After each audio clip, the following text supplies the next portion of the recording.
Miss Universe Nigeria 2024 is no other than Miss Taraba.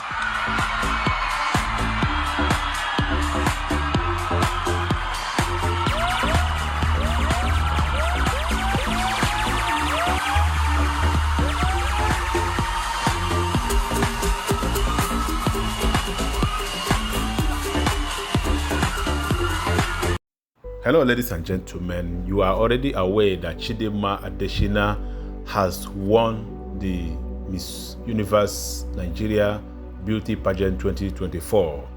You are also aware that Chidimma was the lady who was forced to withdraw from Miss South Africa 2024 Beauty Pageant. Okay, she was forced to withdraw. According to them, she is not a South African citizen. In fact, I don't want to go into the details of that very controversy. What I want to make you understand is that Chidimma has won the Miss Universe Nigeria 2024. And after this very competition, Chidimma sat down with a correspondent of BBC, and she said so many things that will interest you and which I want you to listen to her.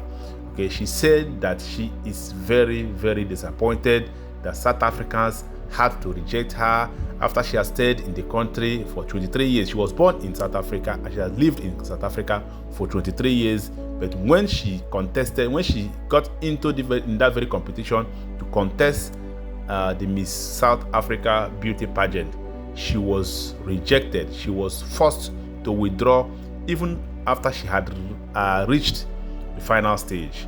Okay, please, I want you to go ahead and watch the video, listen to what she said, and don't forget to let us know what you think in the comment section. Don't forget to follow us on this page, News Hunters, because this is where we're bringing you interesting videos every day. Please share this video and follow this page. Thank you for watching. Chidimma Adetshina. Yes. Your Miss Universe Nigeria 2024. How does this make you feel? I feel amazing. It is an honor to be wearing this sash. I am so excited and I am proud of myself as well. So what went through your mind, at that moment you were standing on the stage and your name was called as the winner of the pageant? So throughout the whole day, I was really anxious. I was so nervous. I couldn't focus. I felt like my head was all over the place. And as the competition started progressing, I think the anxiety started kicking in, and I was getting so nervous. And just before they announced the winner, I was just like, oh, thank God. I'm just grateful that I made it. And when I heard my name get called, I had the sense of relief, the sense of accomplishment. And I cannot even think how I can explain how I feel, because it was a very powerful moment for me. And so it's really difficult to read this, to read your reaction. Yeah. What you were feeling. Yes. A lot of people were trying to guess what that was about. Because I was so excited, because I was like, yay, I'm happy. And then I just had like this overwhelming feeling, and I cried. And I know I'm an ugly crier, so I was like, no, you can't cry, you'll make up. And I just had to suck it up a little bit and just enjoy that moment as well. Why did you decide to accept the invitation from the organizer to come contest in this pageant? Why was it so important for you to be here? So like I said, I've always, wanted to be a pageant girl, but I always felt like it was just for younger girls. And then 2017, that's when I was actually aware of pageant work and all of that. And I was actually really intrigued. I was like, oh my God, this is so pretty. They look so pretty. The crowns, the beauty, the walk, the dresses. I wasn't really educated on what it is to be a queen. And then I signed up for Miss SA 2022 and I didn't get accepted. And I signed up again because I knew that this is the dream that I really wanted to fulfill. So I'm like a goal setter. If I set something for myself, I always motivate myself to achieve them. So being Miss Universe was something that I've always wanted to, achieve. And that's why I actually motivated myself to try again in 2024.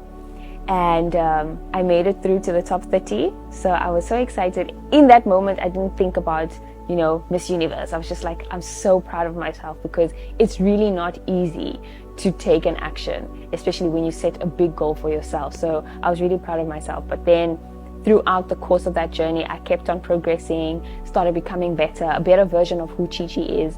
And I started feeling that I'm getting closer to, reaching that goal. And I was able to get there. And unfortunately, it was a shortcoming and I had to withdraw from the competition. And Silverbird reached out to me and they saw that potential. And I didn't want to accept it at first because I felt like it was too soon. But then again, I've always wanted this and I am a goal-getter. So I felt like, you know what, maybe this is just a second chance, why not give it a try? And that's the reason why I actually accepted the invitation. Yeah, two things stand out for me. Let's talk about this first. You talked about you hesitated. You didn't really want to accept because it was too soon for you. But, when you became Miss Universe Nigeria 2024, when you won, the reactions mostly from here in Nigeria, positive reactions, but we had some other people who thought that maybe this shouldn't have been, especially for other girls who had to go through the stage right from this get-go and had to fight for a spot.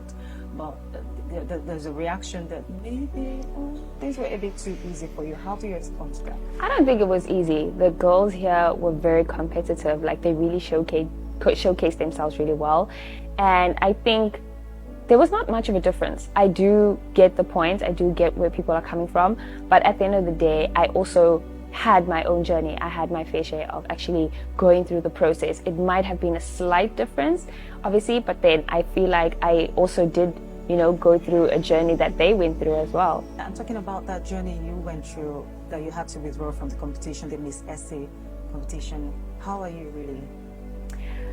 So it has been a hectic one. I think I've been avoiding, talking about it because it is an emotional one for me. I just cried earlier because I was like, no, it's not a nice feeling because I think... You can take a moment.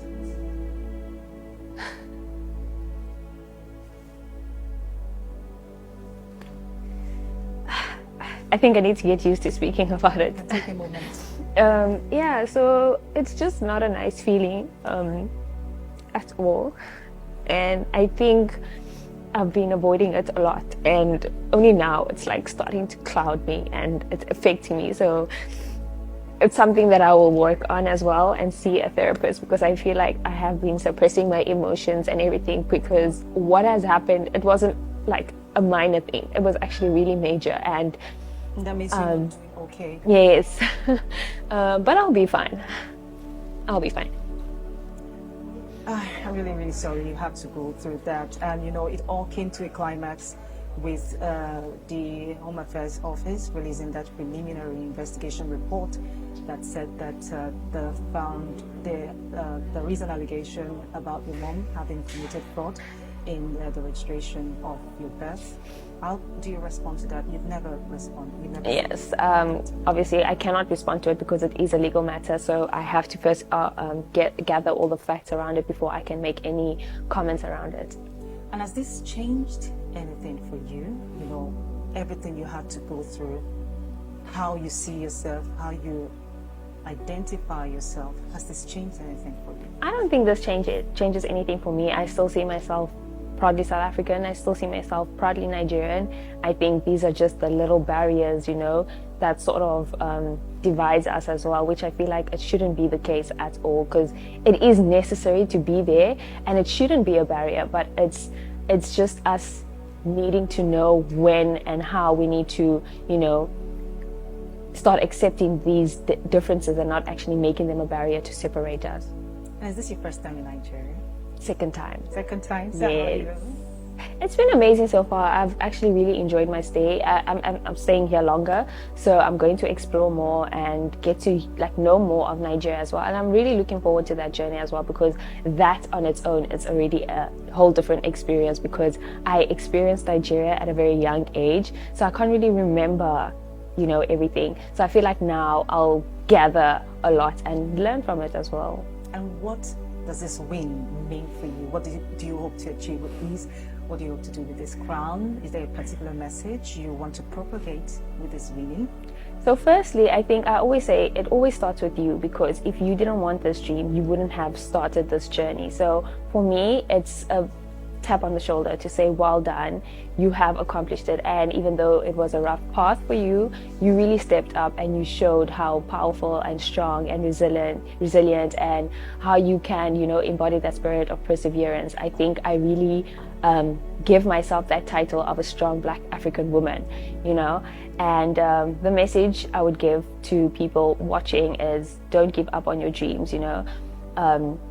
Set those goals for yourself. It might seem too scary, but set them, and always do anything in your power to make sure you achieve them. People might not see it, you know, in the right way, but I feel like we do need these things to motivate us a little bit, to get that driving force, because I feel like most of the times we get too relaxed with where we are in life. You know, we all want better, but we're not thriving for that better.